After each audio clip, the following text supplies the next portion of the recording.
Let me show you how to restore SMS messages on your Google Pixel 11 or 11 Pro. So for example, if you have deleted some message that you need to get back. So there are two ways. So first, let's delete this message.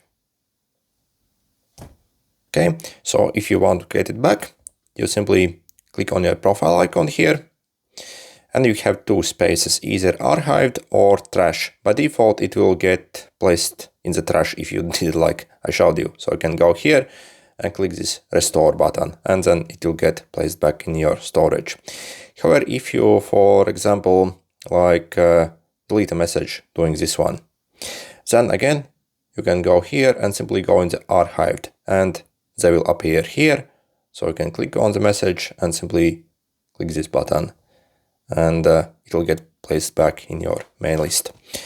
If basically the message have been completely deleted, also from the archive or also trash, then there is no way how to retrieve them after that. Okay, good luck.